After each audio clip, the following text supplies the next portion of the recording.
नमस्कार दोस्तों, जेस क्लासेज में आपका स्वागत है। तो आज का टॉपिक है सिंक्रोनस मोटर। बहुत ही छोटा टॉपिक होता है, इसको हम लोग ध्यानपूर्वक देखेंगे और हर एक पॉइंट को जो महत्वपूर्ण बिंदु होगा उसको आप नोट करते हुए चलेंगे।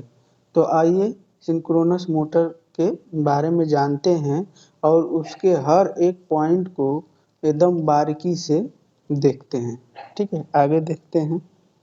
सिंक्रोनस मोटर, ये synchronous motor three phase synchronous motor self start motor नहीं होती। ज़्यादातर जो थ्री फेज सिंक्रोनस मोटर होती है वो सेल्फ स्टार्ट होती है, लेकिन ये सिंक्रोनस मोटर है जो सेल्फ स्टार्ट नहीं होती।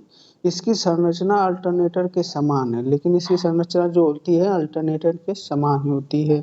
सिंक्रोनस मोटर का स्टार्टिंग टॉर्क निम्न या शून्य होता है। यह तीनों पावर फैक्टर लीडिंग, लैगिंग और यूनिटी पावर फैक्टर पर कार्य करता है। इसमें आयरन लॉस, जो आयरन हानि ज़्यादा होती है।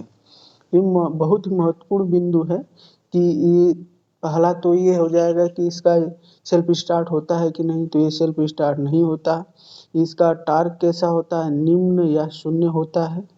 ठीक है, ये तीनों power factor leading, lagging, unity, तीनों पावर फैक्टर पर और आयरन लॉस ज़्यादा होता है। ये तो सारे महत्वपूर्ण बिंदु को आप अपने जो बुक बना रहे होंगे उसमें नोट करते हुए चलेंगे। आगे देखते हैं। देखिए आगे है, सिंक्रोनस मोटर को डबल एक्साइटेड मोटर भी कहते हैं। इसकी घूर्णन गति नियत रहती है तथा यह ट्रांसमिशन लाइन में पावर फैक्टर सुधारने के लिए प्रयोग किया जाता है।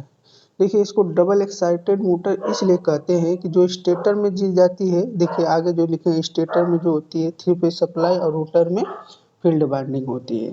तो इसलिए इसे हम लोग इस टाइप पर डबल एक्साइटेड मोटर कहते हैं। देखिए यह मैग्नेटिक लॉकिंग के सिद्धांत पर काम करता है। ये बहुत ही महत्वपूर्ण बिंदु है, इसको देखेंगे आप कि ये किस पर सिद्धांत पर काम करता है। तो मैग्नेटिक लॉकिंग के सिद्धांत पर कार्य करता है। आगे देखेंगे। देखिए ये इसमें इसके प्रमुख तीन भाग होते हैं, stator, rotor, prime mover. Stator में क्या थ्री फेज सप्लाई देते हैं, आर्मेचर वाइंडिंग होता है जिसमें, और रोटर में क्या करते हैं, फील्ड वाइंडिंग होता है जिसको डीसी सप्लाई देती है। इसीलिए इसको डबल एक्साइटेड मोटर कहते हैं। आगे देखते हैं। देखिए आगे हैं कि सिंक्रोनस मोटर के प्रकार। तो सिंक्रोनस मोटर निम्नलिखित दो प्रकार के होते हैं। एक को बोलते हैं प्लेन सिंक्रोनस मोटर और दूसरे को ऑटो सिंक्रोनस मोटर। अब ऑटो सिंक्रोनस मोटर भी दो प्रकार के होते हैं, एक इंडक्शन टाइप और एक सेलियंट पोल टाइप। इसके भी बारे में हम लोग आगे देखते हैं और इसको इसके महत्वपूर्ण बिंदु के बारे में पढ़ते हैं। देखिए पहला है plain synchronous motor. Plain synchronous motor, यह मोटर थ्री फेज अल्टरनेटर के समान होती है। इसमें हंटिंग दोष विद्यमान होता है। इसमें हंटिंग दोष होगा विद्यमान होता है। उसमें हंटिंग बाइंडिंग जो होता है, वो जो फेज जिसको हंटिंग, जो इसको फेज स्विमिंग भी बोलते हैं, तो ये ज़्यादातर होता है वो सेलियंट पोल टाइप जो रोटर यूज होता है उसमें पाया जाता है। तो इसलिए हंटिंग दोष विद्यमान होता है तथा स्टार्टिंग टॉर्क निम्न और शून्य होता है। इसलिए घूर्णन गति घटाया या बढ़ाया नहीं जा सकता, अर्थात यह नियत रहती है। सबसे महत्वपूर्ण है, अगर मान लीजिए आपको सिंक्रोनस मोटर के प्रकार में पूछ दे कि जो प्लेन सिंक्रोनस मोटर है, ठीक है, तो उसमें स्टार्टिंग टार्क कैसा होता है, तो उसमें भी निम्न और शून्य होता है। ये और इसका घूर्णन गति नियत होती है, इसको घटाया या बढ़ाया नहीं जा सकता। उपयोग में देखते हैं, इसका उपयोग में क्या है। उपयोग इसका कहाँ करेंगे आप, जो प्लेन सिंक्रोनस मोटर, इसका उपयोग कहाँ करेंगे हम लोग। तो देखिए ट्रांसमिशन लाइन में पावर फैक्टर सुधारने के लिए, तो जो ट्रांसमिशन लाइन होता है उसमें पावर फैक्टर सुधारने के लिए इसका प्रयोग होता है। ठीक है, अल्टरनेटर की घूर्णन गति नियत रखने के लिए, जो अल्टरनेटर का जो घूर्णन गति है उसको नियत रखने के लिए किसका प्रयोग करेंगे, प्लेन सिंक्रोनस मोटर का। आगे देखते हैं। दूसरा है ऑटो सिंक्रोनस मोटर। तो ऑटो सिंक्रोनस मोटर निम्नलिखित दो प्रकार की होते हैं। ये पहला induction type auto synchronous motor और दूसरा क्या हम लोग पढ़े थे, सेलियंट पोल टाइप ऑटो सिंक्रोनस मोटर। तो पहला देखते हैं इंडक्शन टाइप में।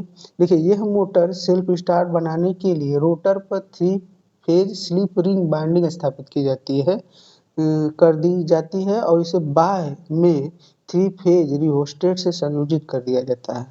ये स्लिप रिंग मोटर की तरह जैसे स्लिप रिंग मोटर जैसे यूज करते हैं इंडक्शन स्लिप रिंग मोटर, तो उसमें 3 फेज में 3 स्लिप रिंग लगे रहते हैं और उसको बाह्य स्रोत से जिससे संयोजित करते हैं वो भी किसमें स्टार में जो जुड़ा होता है रिओस्टेट उससे हम संयोजित कर देते हैं। ठीक है, तो इस टाइप का है।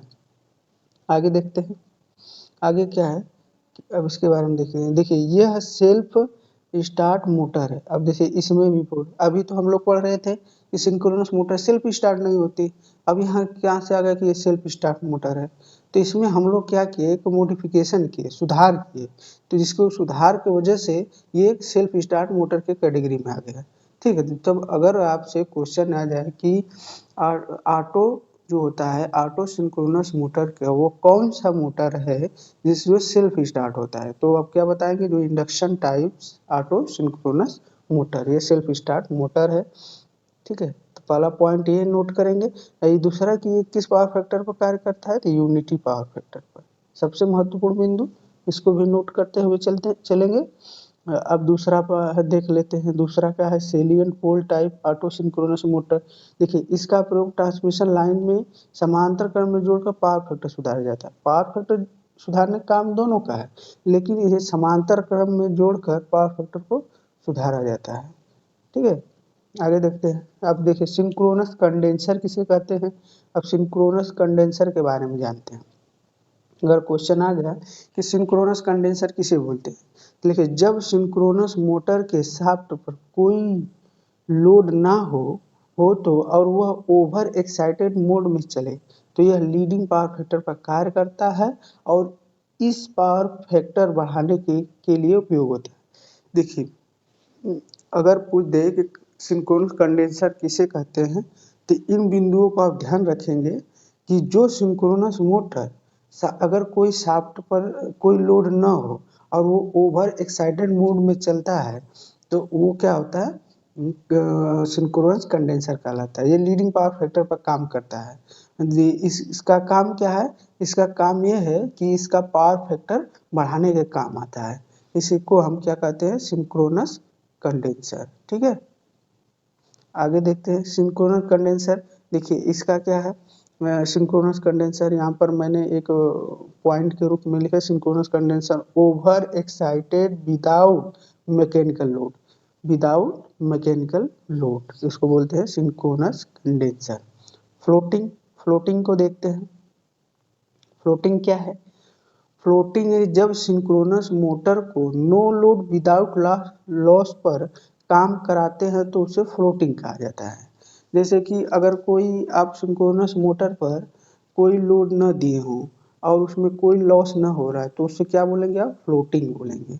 आप कोई लोड ही नहीं दिए हैं तो उसमें कोई लॉस नहीं होगा तो उसको बोलेंगे फ्लोटिंग। तो इसी को बोलते हैं कि जब synchronous motor no load without loss पर कार्य कर रहा हो तो उसे फ्लोटिंग कहा जाता है। पॉइंट तो कंफर्म है। आगे बढ़ते हैं। सिंक्रोनस मोटर को चालू करने की विधियां। सिंक्रोनस मोटर को चालू करने की प्रमुख 3 विधियां हैं। बहुत ही महत्वपूर्ण बिंदु पर हम लोग बात करने वाले हैं कि पोनी मोटर, ये पोनी मोटर होगा, पानी हो गया है, हिंदी में थोड़ा प्रॉब्लम हो जाता है। तो पोनी मोटर द्वारा, डीसी मोटर द्वारा और डैम्पर बाइंडिंग द्वारा। ठीक है, पोनी मोटर वो मोटर होता है, एक प्रकार का इंडक्शन मोटर ही होता है जिस ये छोटे आकार का होता है। ठीक है, जिसकी स्पीड अधिक होती है। और जो डीसी मोटर होता है, तो डीसी कंपाउंड मोटर होता है उसके द्वारा हम लोग इसको सेल्फ स्टार्ट बना सकते हैं सिंक्रोनस मोटर को। और एक होता है डैम्पर बाइंडिंग द्वारा, और डैम्पर बाइंडिंग द्वारा हम लोग भी इसको सेल्फ स्टार्ट बना सकते हैं सिंक्रोनस मोटर को। देखिए डैम्पर बाइंडिंग से बार बार जितने भी आपके वनडे कॉम्पिटिटिव एग्जाम होते हैं इसमें से बहुत सारे क्वेश्चन बार बार पूछे जाते हैं, जिनके हर एक पॉइंट को मैंने बारीकी से लिखा है और आप लोग के लिए बहुत ही मेहनत करते हैं। तो प्लीज़ आप लोग ज़्यादा से ज़्यादा चैनल को सब्सक्राइब करते रहिए जिस तरह आप ही का चैनल है, इसको आगे बढ़ाइए और जिस तरह मैं वीडियो लगातार आपके बीच लाता रहूँगा। ठीक है, तो देखते हैं डैम्पर बाइंडिंग। देखिए, सेलिएंट पोल टाइप मशीन के लिए डैम्पर बाइंडिंग की जाती है। इसके प्रमुख विशेषता निम्न है। देखिए, डैम्पर बाइंडिंग से क्या होता है, एक तो हंटिंग या फेज स्विंगिंग को कम करता है, पहला पॉइंट। दूसरा है बिंदु, स्टार्टिंग टार्क उपलब्ध कराता है, जिसे स्टार्टिंग टार्क नहीं होता उसको स्टार्टिंग टार्क बनाता है। और रोटर कम कंपनी नहीं है, कंपन रोटर कंपन को संतुलित रखता है, यानी कि जो वाइब्रेशन आता है रोटर में उसको कम करने का कार्य भी डैम्पर बाइंडिंग करता है। अब डैम्पर बाइंडिंग कहाँ की जाती है, डैम्पर बाइंडिंग अभी अभी ऊपर मैंने बताया, डैम्पर बाइंडिंग कहाँ की जाती है, जो सेलिएंट पोल टाइप रोटर होता है। अब देखते हैं आर्मेचर रिएक्शन। हम लोगों ने इसको अल्टरनेटर में भी देखा था कि इसका हम लोग कैसे, बस ठीक उसी का अपोजिट आप लोग याद करें। एक अगर अल्टरनेटर का याद रखें तो आपको रोटर मोटर की याद करने की जरूरत नहीं है, सिंक्रोनस मोटर ठीक उसी का उल्टा है। देखिए, पहला पॉइंट सेम है, पहला है नॉर्मल एक्साइटेशन। अगर नॉर्मल एक्साइटेशन पर पूछ रहा है कि एक सिंक्रोनस मोटर नॉर्मल एक्साइटेशन पर चल रहा हो तो वो किस तरह व्यवहार करेगा, तो उसका पावर फैक्टर क्या होगा, यूनिटी पावर फैक्टर होगा और क्रॉस मैग्नेटाइजिंग इफेक्ट पर कार्य करेगा। पॉइंट समझ में है। उसी प्रकार अगर एक सिंक्रोनस मोटर ओवर एक्साइटेशन पर है तो क्या होगा, जीरो पावर फैक्टर लीड करेगा और मैग्नेटाइजिंग इफेक्ट होगा। क्वेश्चन कैसे आता है कि सिंक्रोनस मोटर ओवर एक्साइटेशन पर चल रहा हो तो वो उसमें कौन सा प्रभाव देखने को मिलेगा, तो उसमें बोलेंगे मैग्नेटाइजिंग इफेक्ट। नॉर्मल एक्साइटेशन पर चल रहा है तो क्या बोलेंगे, क्रॉस मैग्नेटाइजिंग इफेक्ट। ठीक, अगर वही अंडर एक्साइटेशन पर पूछ दिया तो क्या बताएंगे, जीरो पावर फैक्टर लैग करेगा, लेकिन जो प्रभाव देखने को मिलेगा वो डीमैग्नेटाइजिंग इफेक्ट देखने को आपको मिलेगा। आप लोग एक बार रिवाइज कर लेते हैं। देखिए, अगर नॉर्मल एक्साइटेशन पर है तो unity power factor, cross magnetising effect. Over excitation पर है तो zero power factor lead magnetising effect. Under excitation पर है तो zero power factor lag demagnetising effect. आगे देखते हैं, आगे है देखिए, आपको zero power factor synchronous motor में आर्मेचर फ्लक्स फील्ड फ्लक्स से आगे रहता है तथा अल्टरनेटर में आर्मेचर फ्लक्स फील्ड फ्लक्स के पीछे रहता है। तो इस तरह से क्वेश्चन पूछा जाता है कि जो सिंक्रोनस मोटर है उसमें आर्मेचर फ्लक्स होता है, फील्ड फ्लक्स से क्या करता है, आगे रहता है पीछे रहता है, तो आगे रहता है और अल्टरनेटर में पीछे रहता है। सिंक्रोनस मोटर में रोटर कोण का मान ऋणात्मक, बहुत ही महत्वपूर्ण बिंदु है। सिंक्रोनस मोटर में रोटर कोण का मान ऋणात्मक तथा अल्टरनेटर में रोटर कोण का मान धनात्मक होता है। ठीक है दोस्तों, आज के लिए बस इतना ही। तो ज़्यादा से ज़्यादा चैनल को सब्सक्राइब करवाइए, लाइक करिए और ज़्यादा से ज़्यादा शेयर करिए अपने मित्रों के साथ और हमारे और अपने चैनल को इसको आगे बढ़ाइए। जय हिंद, जय भारत।